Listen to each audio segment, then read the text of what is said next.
Welcome, everybody. This is the last day, sadly, of the presentations from our mentors, but it's not the least day. It's in fact one of the most important days in my views, because it's about data and policy and other perspectives, metadata and things like that. So as you saw, like the last couple of days, data is one of the things that have opened the field of science to new perspectives and new results in all kinds of areas of what we never thought was possible to analyze before.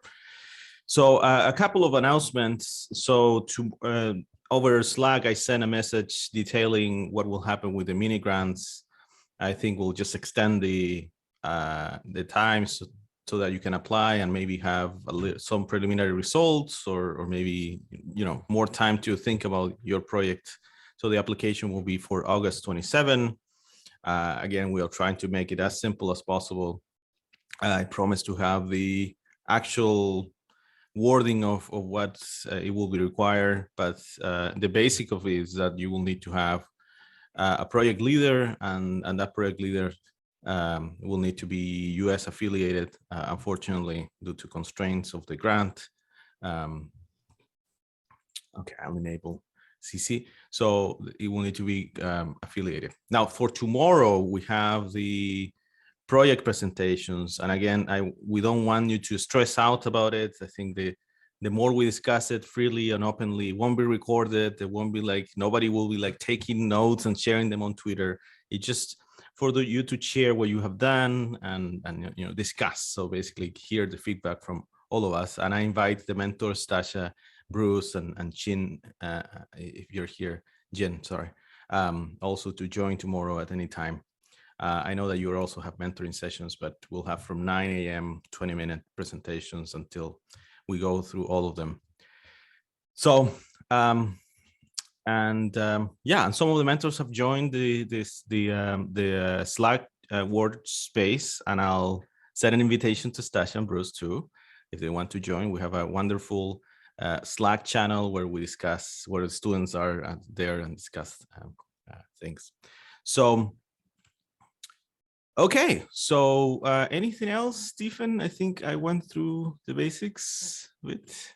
No, I think, yeah, that sounds great. And I guess, well, if obviously any questions about presentations or scheduling or the mini grants, feel free to either ask us or go through Slack. Great. So without further ado, I'm very, very pleased to introduce Stasha Milojevic. If I'm not destroying your name, I apologize if I do. She is an associate professor in the Ludi School of Informatics, Computing and Engineering, and the director of the Center for Complex Networks and Systems Research, and a core faculty of Cognitive Science program, and a fellow of the Rob Kling Center for Social Informatics at Indiana University in Bloomington, Indiana. She studies science as a heterogeneous system comprising of people, ideas, documents, instruments, institutions, and policies situated in a historical context. She uses a wide range of fields, including science, technology, and society, science of science, information science, network science, economics, sociology, philosophy, history to study her questions. Today, she will be presenting to us capturing tectonic shifts in contemporary science. So help me in welcoming Stasha. Stasha, please.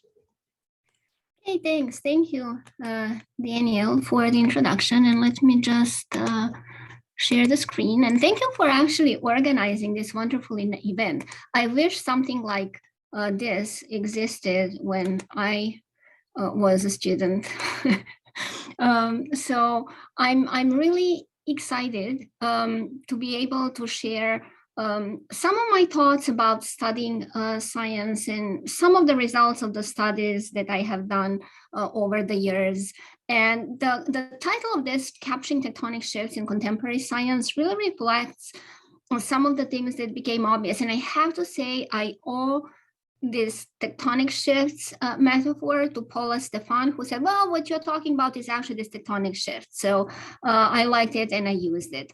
But before, let me see. Okay.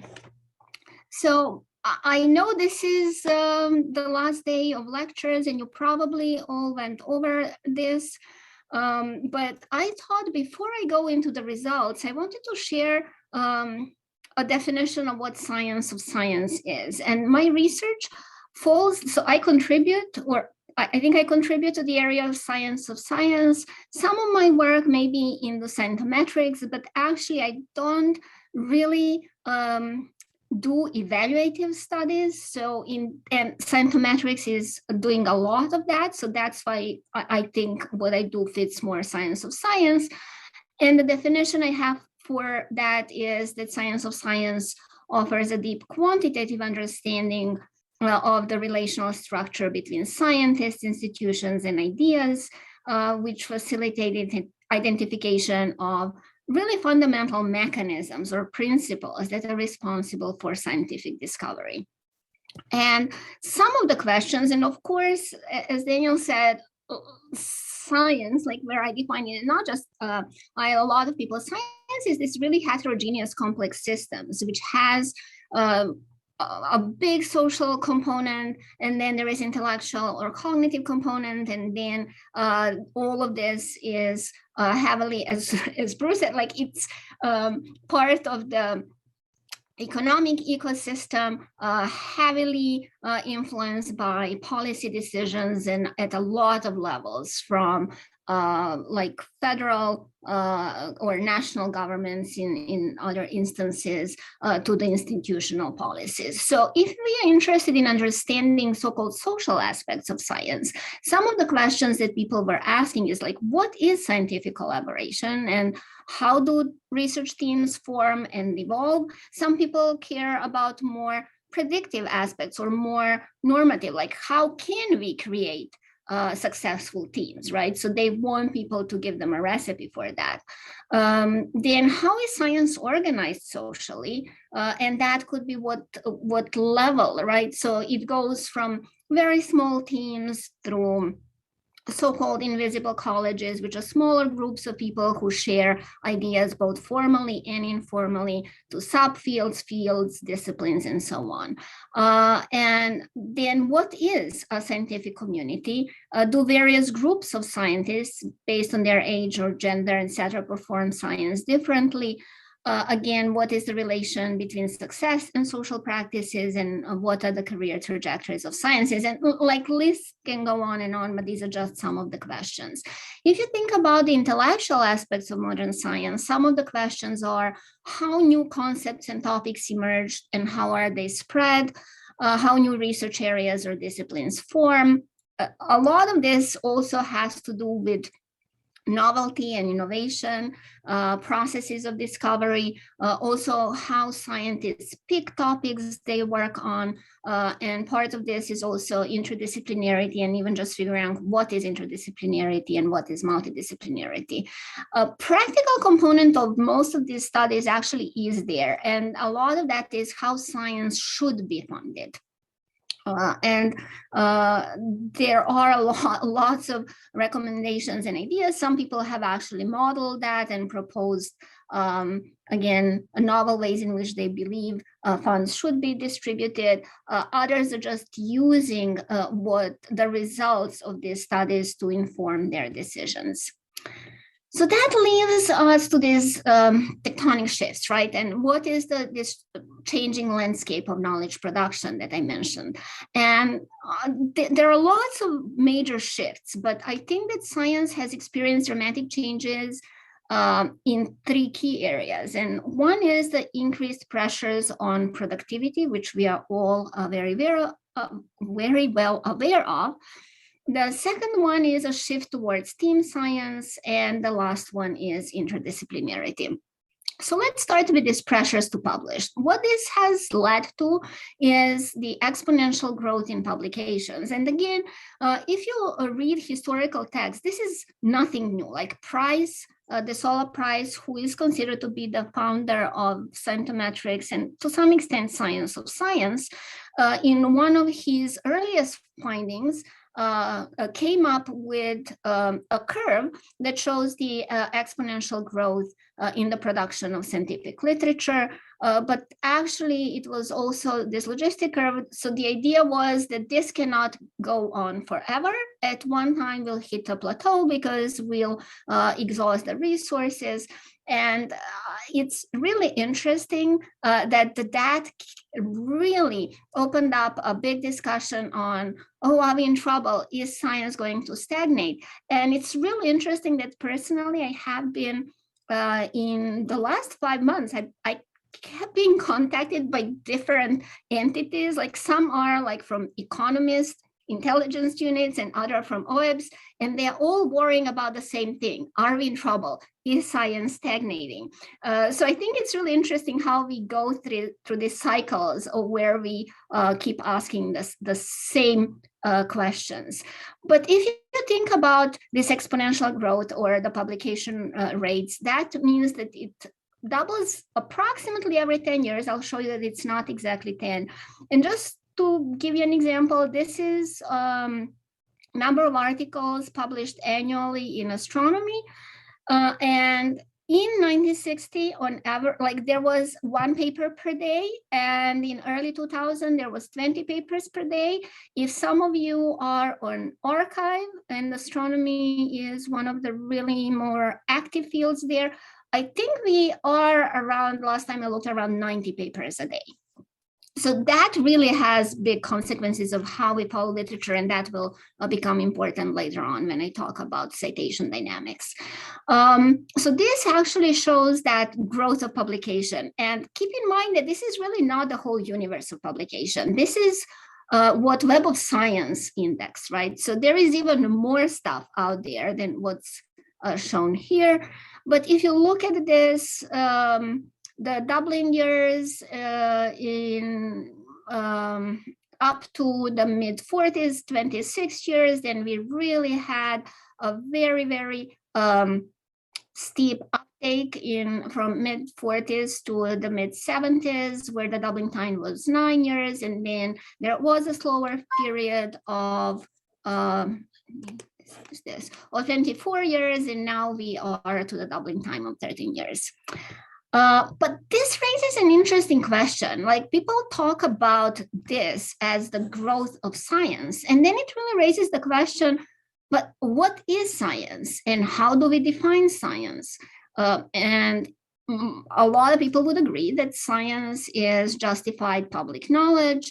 And if that is true, does a publication equal a unit of knowledge, whatever that would be? And does the exponential growth of scientific literature really means exponential growth of knowledge, which would be an assumption we had if we believe that this truly shows the growth of knowledge? And I would argue that that may not be the case. So while each piece of scientific literature, each article can add a brick to the wall, as Price would say, some of these bricks, some more, I don't know, maybe we had some of those bricks, so there are more variations on them. The idea then is, well, is there anything else out there that is available in terms of the data that we can use to actually measure more closely the growth of knowledge? And again, I come from, so my background is information science, and I really was thinking a lot about both information and documents, and a lot of how I view science is really through the documents that are produced. And if you think about the metadata that Daniel just mentioned in the very beginning, one of the most basic metadata elements, or elements about every single piece of document, is a title. Most documents have titles. References that we all use a lot in our analysis are really more recent phenomenon.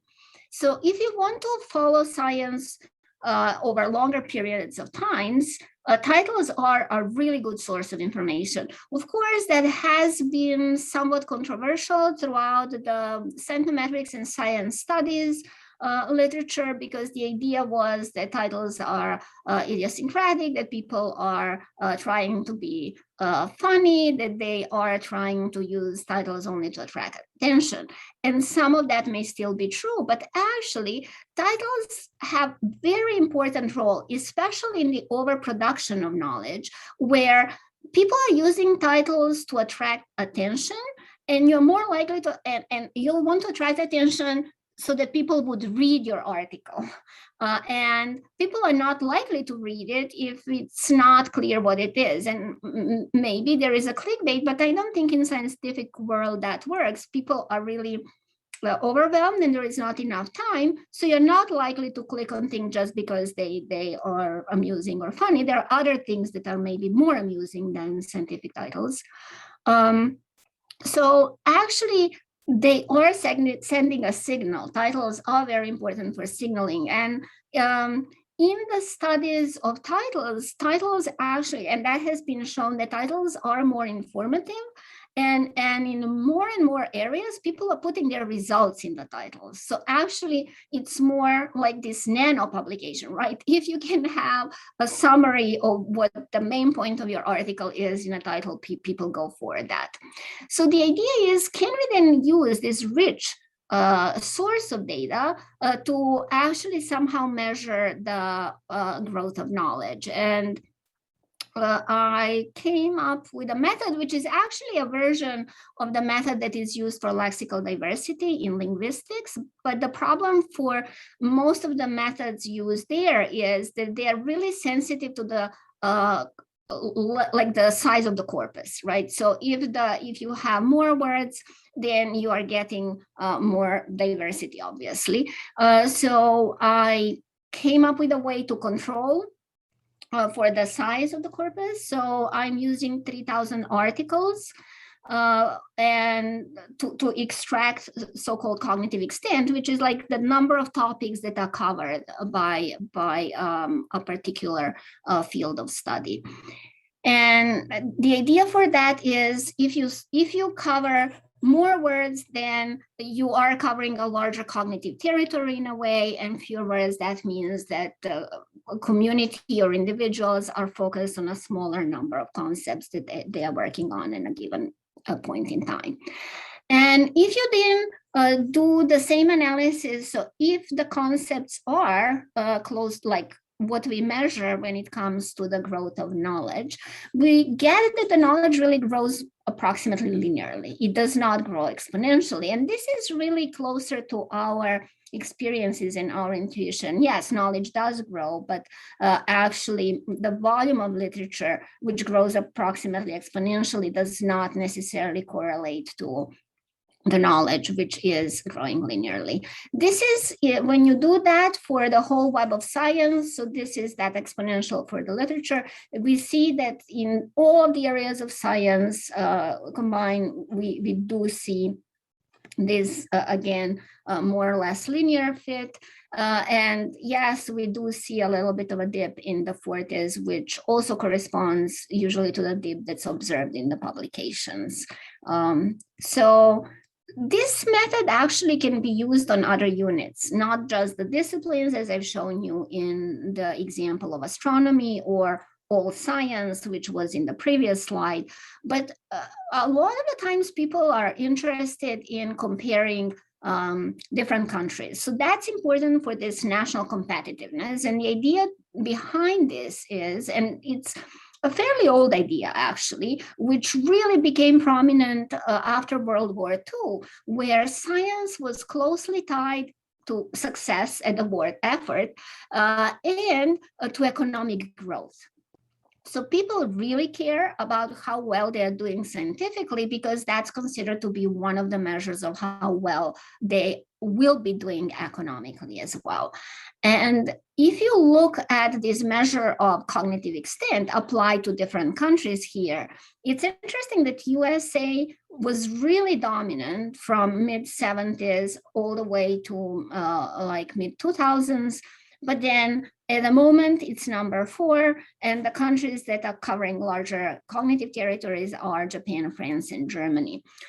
interesting story of China, which is now considered to be a major US competitor when it comes to the number of publications and their impact, which is citations, is that China has experienced really enormous growth. However, it is still not at the same level as these other countries. So how could you interpret that? So this here is the number of paper published, and yes, USA is still leading. In the cognitive extent, it's fourth, which is good. Japan, you see, which produces much fewer papers, actually has a larger covers more topics. Why could this be important? So in the developed nations, meaning the nations that also have very developed science, that means that Japan is active in lots of research areas, and France and Germany and USA.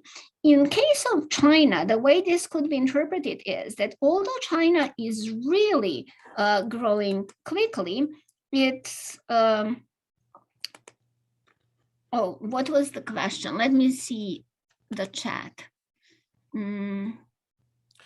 It's in Web of Science, yes, sorry. These are all from Web of Science analysis. So for China, that really means that they are more focused. They are not developing all of the areas equally, but they are really putting a lot of effort in certain sub areas. And I know of some of the research that's done by a colleague of mine, YY, and other groups, and that is actually the case. And then other studies that show that China is heavily investing in material science, nanoscience, some of the engineering, AI. So it's really targeted. Of course, they are expanding in other areas. And this could be also important of understanding the strategies that different countries are taking. And it's an alternative measure that could be used to complement other measures that are normally utilized to compare national efforts. Now I'm moving to the second topic, which is science as a team effort. And I would argue that science is actually a team effort, and that we have reached that stage. It's not anymore the case that it's mostly individuals, occasionally with teams, but it's really teams are dominant ways in which science is done nowadays. There were lots of studies on teams, and if you use, again, publications, teams for you are co-authors on a paper. And there are lots of arguments like for or against, and there are drawbacks for that, but that's definition of a team if you're using publications. And people who have done that before have actually shown that the teams are growing in size, but they focused only on the mean or the median sizes of the teams. And this is important because if you do that, you implicitly assume that the character of the distribution of team sizes did not change. It's just that it's scaled up, but the processes are the same. And when the distributions were looked at, people focused mostly on the tails, which exhibited power law behavior in the recent times. However, I have to say that I accidentally came across this when I was working on a paper on the referencing behavior, and I went back in time and I produced this plot here, and I was really surprised. Like, this wasn't the team size distribution that I saw or that I thought about before. Like, this is more what I had in mind, and these are the sorts of distributions that I have been encountering. So if you look at astronomy in 1960s, individual authors were 90% on 90% of all of the papers, and small teams are also very dominant. But in the 2000s, individual authors are less than 10% of all of the papers. The mean team size is around 7, and we are actually seeing more and more of these big science teams, very large teams in hundreds and thousands of authors, which once were only in high energy physics, but are really spreading into astronomy and biomedical literature for sure. So you may say, well, maybe it's just astronomy in the 60s. I looked then at physics in the 40s, and you can actually see that it observed similar behavior. So it did suggest that the team formation is really not like driven by this power law or like this preferential attachment or rich get richer behavior, at least not initially, that it's actually essentially a Poissonian process, which has somehow transformed. And if you look at the number of sciences, we see that mathematics in the 2000s looked like astronomy and physics back in the mid-20th century, and social psychology and ecology are now having tails. And I modeled this behavior, and actually we did get these distribution by having Poissonian process driving the formation of so-called core teams. And those could be teams or one or very small teams. So it's your maybe average faculty member with his or her grad students. And that's the core team. Occasionally, they need to team up with other faculty members because of the resources and other stuff. And when they do, they form these large teams. And that's where the preferential attachment kicks in. And it's really driven by the productivity. So it's not the largest team, it's not the team size, or it's not even the impact, it's the productivity. So the teams that were most productive were growing the fastest, and therefore they were becoming more productive as well. And that's the distribution that we end up with. So then what is the role of these small teams in big science era, except for being seeds for big teams?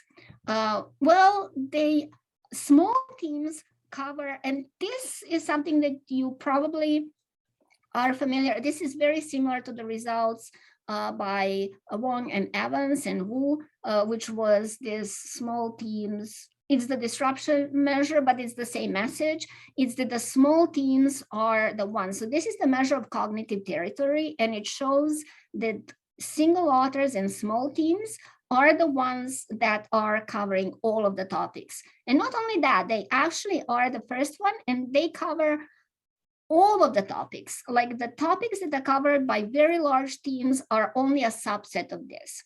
This may be important also for the funding, because if we put all of the resources in these extremely large teams, which actually are leading projects that are now in billions of dollars, and that can deplete the funding for small teams, we may jeopardize actually lots of the areas of science, which then are introducing new things that are resolved by these larger teams. So I think this may be also, I mean, it's the addition of a cautionary tale that we really, in the ecology of science, need all sizes of teams to move it forward. This is the showing the similar things. It's just that there is an inverse correlation between the research team size and the cognitive extent. And in physics and astronomy, it's single author and small teams. They cover all of the topics. And in biomedicine, it's the small teams, 3 to 5. And that can also be related to the nature of the work that's being done there. So in biomedicine, you really need a lab with at least 3 or 5 people. It does not have maybe a strong theoretical component there where you still have one person or very small, like a pair of people or 3 people. So again, this would be an interesting thing to explore further. If you look at the team sizes and interdisciplinarity, and I can go more, this is the work that I'm doing with Filippo Radicchi and John Walsh, and we are measuring interdisciplinarity based on the references of the papers. And some of the earlier research has shown that the large teams are more interdisciplinary. And this is showing this is the interdisciplinarity level. So 0 is the interdisciplinarity level of papers of single authors. And then it shows the papers that have larger teams. So here it would be the team size, whether their interdisciplinarity is higher of those of single authors or not. And in a number of areas, that is true. Like the larger teams are more interdisciplinary, but it's interesting that it's not true for physics, that is not true for astronomy, and most interestingly, it's not true for medicine, or somewhat true. So that again can have implications of how it's being the ideas put forward that in order to resolve some of the pressing issues, we need interdisciplinary teams, but it does seem that those very large teams or the largest teams are not necessarily the most interdisciplinary one. And some of the explanation for that would be that this is probably high energy physics, which is really a small subset of physics. So, and it's not interdisciplinary by its nature. I want to move then how these team sizes might affect the citation distributions we end up with. So this would be looking at the evolution of the citation distributions of all of the astronomy articles published in 1 year. So papers published in 2007, and then I followed how they kept gaining citations throughout the time. Okay. So the model, so this is considered to be a model of citation dynamics and or the citation distribution. And the model that was proposed again by the Sola Prize is still actually valid today. It's one of the most widely used models, but it implicitly combines two models of citation. One is called direct citation and another is called indirect. So direct citation is you're interested in a topic and then you maybe do a subject search on Google or on any other source of choice, or you get these alerts via email and you encounter particular papers directly. And that would be, and then you read them, you find them useful, and you cite them. And that would be the result of direct citation. But oftentimes, we encounter papers by reading other papers. So if I read one paper, I'll look at, and I notice that they cite something, I look at the reference list, and then I find some of the papers that seem to be really relevant, I read them, and then I cite them. That would be indirect citation because I learned about that paper through another paper. And according to the Price model, this initial distribution was actually uniform. So every paper had the same probability of getting initial citations. But then after that, the cumulative advantage kicked in, and it depended on, the new citation depended on the citations the paper already had. And that model actually works fairly well, but it doesn't really work well for papers that receive no citations and for the tail, for the paper that received the largest number of citations. So if you look at the distribution of teams, you see that it's not uniform, as we've shown before, and this is for astronomy. But also if you think about these two mechanisms of how people learn about papers, it does make sense that papers that have larger teams, well, everybody on the team is aware of the paper to start with. So it's like such papers are more likely to accrue more citations initially because all of the team members might use it in their future research. Also, if it's multi-institutional teams, and other studies have shown that multi-institutional teams are getting more prevalent, then colleagues of those people are again more likely to have heard about those papers. So the idea was that for the Price's model, this initial mechanism is not uniform. It depends on the team sizes. And then again, the indirect citation is really based on the cumulative advantage. And such a model is really able to capture both non-cited papers and highly cited papers. And it also has a potential to, in a way, shed light on the actual direct and indirect citation mechanisms. Again, this is not causal. This doesn't mean that the team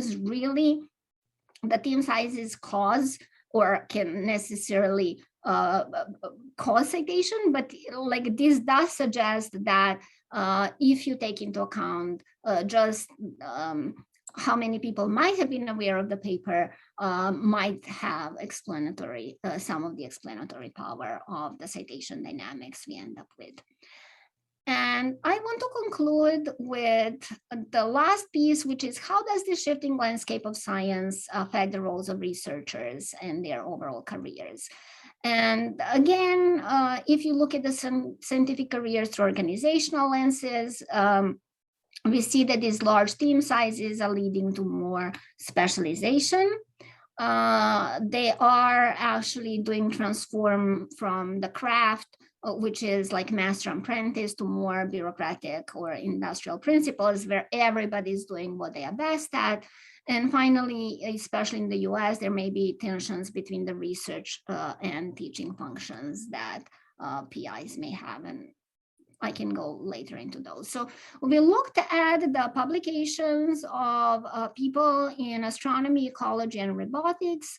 And again, these fields have known strategy of author, orders of authors. So first author is the one who did most of the work. Last author or the corresponding author might be the one who, if the first author is a student, last to corresponding might be the advisor. So what we looked at for each paper, we looked at the first author, last author, and or corresponding if it wasn't either the first or the last, to identify if the author was ever so-called a lead author, right? If they ever performed functions that were beyond like doing very important and necessary work, but maybe subset of everything that needs to happen for a paper to be published. And we looked at, and we excluded all of the alphabetical papers. And what this shows is the fraction of authors who never became a lead author has risen dramatically. And this is very important because this really indicates that we have a very large number of people who are performing essential tasks for science, right? Like these are the people who are doing bulk of work, and yet they are not really taking these leadership positions. We have also looked then at the like survival rate of the authors, and you can see that in all of the fields, people, and this is just the publication. So we are seeing that people are stopping publishing sooner.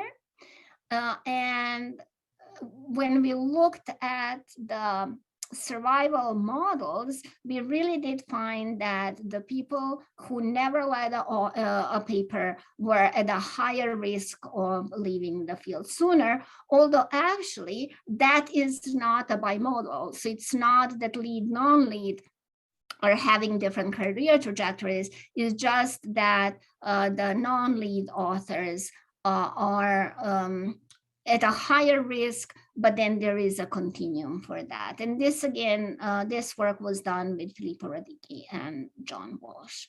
So I think I'm going to stop with that, and then any questions you may have, I'll be happy to answer. And I know there was something in chat. I tried to look at it and then it's distracting, so. Yeah, there is some thoughts shared by Aaron. So there are questions, lots of applauses. Definitely Zoom needs to improve their interface to show the applauses on the screen, but there are lots of them. So Sylvia has a question. Hi, thank you. And as many said in the chat, thank you for the depressing graphs. I mean, it's very good to know this kind of things, like authors are not becoming first authors, supporting authors. So it's really interesting. I was just wondering, how can Web of Science be used as a proxy of China's production?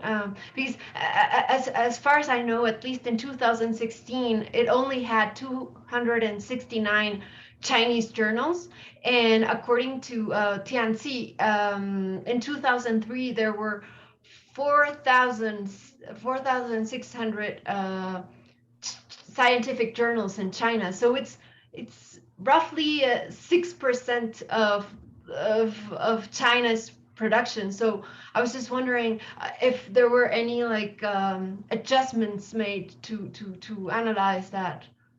Thanks, Sylvia. No, that's an awesome question. So actually not. So, and the reason, and it's a great point, that plots I've shown are underestimation, and it's definitely underestimation for, and like the great chat there of scientific babble, which was like, okay, we are having this Western dominance, right? Like what counts as science is this English language, highly cited work, indexed by Web of Science. So in a way, Web of Science has dictated for years what counts as international science and what does not. And there are issues with that, and we can spend a lot of time.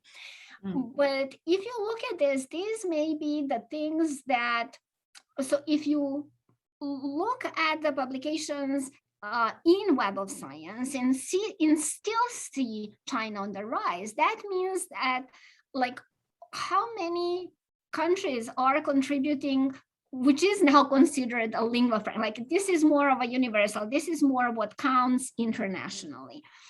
This disadvantages social sciences everywhere. I mean, I did some research even in European countries. So some of the humanities work and social sciences is predominantly published in native languages, and that's not picked up by Web of Science at all. And then there are all of the issue of books and humanities, which are also not picked up by this, but also a lot of work, for example, in the areas that are related to biosciences. So there is a lot of work, for example, on classifying different maybe I don't know, plants that are more important for certain regions. Some of the medical journals are also localized. So actually, I think we are probably penalizing types of knowledge that are not considered universal by Mertonian. So I think it's definitely underestimating really important work that's going on in lots of these areas, but which is not unfortunately making it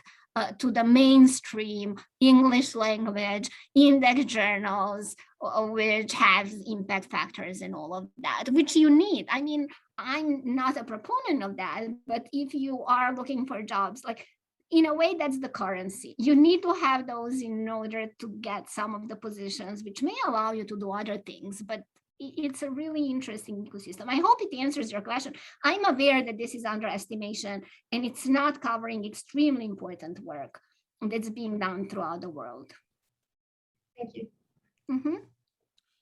So Rodri, with a question. Yeah, thank you very much. Really enjoyed the talk. I was just wondering about the measurement of the growth of knowledge by using unique words. I think it's an interesting approach. I was just wondering how you can factor in that the words can change meaning over time or have a different interpretation in different communities. I was just thinking, so for instance, like I've done quite a lot of work on the peptide hormone oxytocin, and the meaning of this really changes dramatically over time, which reflects in part accumulating knowledge about what it is and what it does. But then the word also means slightly different things to chemists as it does to biologists, and then the psychologists have a different interpretation of that. So I was just wondering, do novel combinations maybe highlight that different communities are using it in different ways, or? It may be. That's an excellent point. So I have to say that the measure I used is fairly rough measure. So like it does not capture the nuances that you are talking about. However, there are two caveats. One is that because I'm not using a single words but phrases, some of the things that you're talking about are captured by phrases. And it's really interesting that the phrases that are used in titles are getting longer and longer. I did encounter 8-word phrases, so you have, and that means that we are adding more and more adjectives to the nouns. And what I did for this particular measure, I used the 3-word phrase as the largest phrase. Like it doesn't change. Like I looked at the 4 and I took the last 3 words of the 7-word phrase and add that 7-word phrase to the 3-word phrase. So I think the phrases are capturing some of what you're talking about, because different communities would use the different environment around that particular noun. It's not perfect. I think some of the measures that are now like the deep neural networks and embeddings, which are capable of like identifying personas, might be able to identify these more nuanced meanings. But then sometimes these measures are more complex. So you gain some, you lose some. Like it depends then how can you use it to maybe just measure the growth. Another thing that is important, which I did when I initially introduced it, to actually keep it within the same discipline first. I mean, in the Web of Science, I didn't. Like I combined everything. But if you focus on a discipline, then you are controlling for some of that chemists are doing things somewhat differently than astronomers, or interpreting it in a different way. But then I understand that even astronomers have a different view on particular topic, but this is more, but the topic is still there, right? It's not resolved. They're still talking about the topics. It's the rough measure of what types of things we care about, not so much what exactly we learned. Hope that answers, sorry. Yeah, thank you very much. I love titles, scientific titles. So I was glad to see that. Thank you very much. Okay, good. Thanks. Thank you. David with a question. Yeah, thanks. Thank you for your talk. I really enjoyed it. I don't know whether I missed it or whether you've mentioned it somewhere, but what's your answer to the question whether is science slowing down or not when the input is growing exponentially and the cognitive extent only linearly? It's So like my answer to that would be, I read some, so there is, and this is not a critique of that work, but I read some recent work that it says science is declining. And I'm like, but what does that mean? Does it really mean that we are having less knowledge than before? Like, how can science decline? I don't know. I have this problem where I keep asking myself things such as that. Like, so I'm not sure that science can decline in terms that we now have suddenly less knowledge than we had 10 years ago, but maybe we can, I don't know. But I think actually that it's growing. So my take on the growth of science is that it is growing, but the growth is somewhat slower than it was in the 1990s. It's definitely slower than the heyday of like after World War II up to mid-70s, where it was really crazy time for science. But I think that is tied also to funding, because like there was this huge like input, like economists, Bruce there, like they were putting a lot of resources in science and it produced a lot of exciting work. Now we are having less of a funding and you can see that we are having less of a knowledge. What is really crazy to me is that we are having more publications out there, but not necessarily as much diversity, I think, about what we talk about. And I think that's the problem, which is maybe slowing science down, because as much as we want to learn everything we can about new topics, it's more difficult. It's just crazy amount of stuff out there that nobody can keep up with. So my take is that it's slowing down, and it might be slowed by the increased production, because we have difficult time like sifting out through that and extracting pieces of knowledge. But I don't think it's declining. I think it's slowing. Thanks. That's great. Bruce with a question. Yeah, that's actually the perfect lead in for my question, Sasha. And I've probably heard, I've heard this portions of this talk before, and I've maybe even asked you this question. So, but I guess on this question about like is science, our scientific knowledge, the rate of progress of scientific knowledge decelerating. I guess one thing, just to be like maybe an optimist here or something, is do you think it's possible? Like, do you think it's possible that what we're doing is we're sort of going over the same stuff, and as you know, there's like this whole question of rigor and reproducibility, and that okay, we're generating all this science, but large chunks of it are wrong, or just not very right. Is there any way of saying whether like if we're sort of hashing over the same stuff again, we're actually getting closer, what we know is actually closer to the truth? It may be. I think that's an excellent point. I haven't looked at that in terms of whether some of these studies are actually more reproducing just to make sure that the things we believe are true are really still holding the test of time. So that may be part of that. But I have to share that I think in this whether science is in decline, I'm more of an optimist. And I know that people, that graph of the linear knowledge, I know that people interpret that I said it's in decline. And I'm like, but I never said it declined. I'm just saying that it's somewhat slower, but I'm saying that actually we are seeing progress. And I think it's an important thing. And in that paper, I also say that it shows cumulative nature of science, because what I looked at is that we are not just shifting focus. So like, it's not that every year we are replacing like out with the old, in with the new, right? Sort of French Revolution. No, we are actually keeping a lot of the old and building on that. So that measure shows that we are building knowledge. So like it does show cumulative nature. It just that the growth is not as quick as it was in the 50s. And it's not correlated with the number of stuff they produce. And I love the idea of maybe it's reproducibility. I mean, that may be explanation for some of the stuff. It's a great point. It's something to look at. But I'm among the optimists. I'm just like, that's why I said, like, I don't think it's declining, it's just slowing. And it's cumulative, which is great. It's not that we are just, like totally fads, like let's all jump to the bandwagon and forget about the old and just jump to the next. No, it's not like that. It's really showing continuity, which is, I think, promising for science. We're not so bad.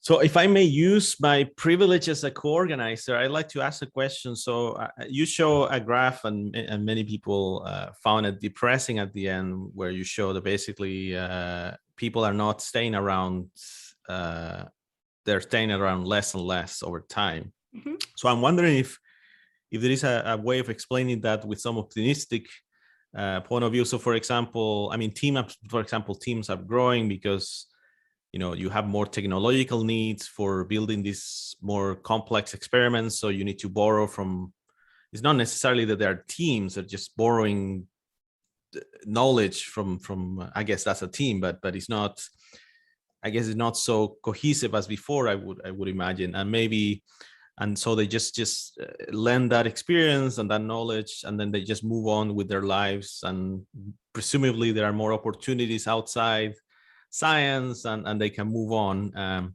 So you think there is something of that, or we are truly like, or these are truly people that wanted to stay in science and couldn't, and they just had to leave?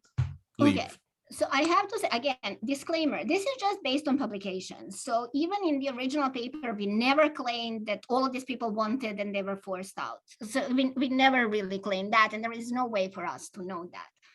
However, what this is showing, and I think what is really interesting, is that in the fields where there are clear opportunities outside, such as robotics, right? So if I get a PhD in robotics, honestly, I would be more likely to end in industry. I have more resources, I can do more, and I still do robotics, right? And that's what we see, that people in robotics are leaving sooner. That means that actually people are maybe smarter in a way, I don't know, or that we have more robotics firms and people can leave robotics quicker because that's the industry that has been developed.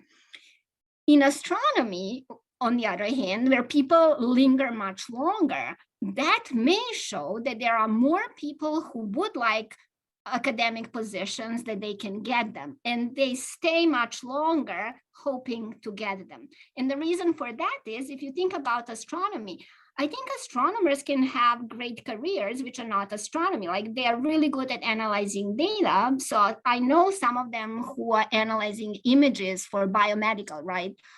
And they analyze images as well, not just the textual data, which is a skill that's needed. But that's not astronomy, right? So if you really came into that wanting to be an astronomer, you hang on, because if you leave, you leave. There is no industry where you can be an astronomer. I mean, there are no other places where you can do that. So I think this is field dependent, and I don't think it's necessarily universally depressing. So it doesn't mean, that like all of these people really just wanted and now they are forced out. I mean, some of them, but I do think that we should rethink education, because I do believe that still training PhD students as if all of them are going to be in academia, and actually training everybody for PhD may not be a good idea, because this shows there is a variety of stuff. So there are lots of people who are doing science communication. If I'm going to do science communication, I probably should take writing classes, marketing classes, rather than just like sit and do the bench science. I don't need that, right? So maybe for people who are going to do science communication, maybe they need master's degree in science and combine with the master's in other stuff.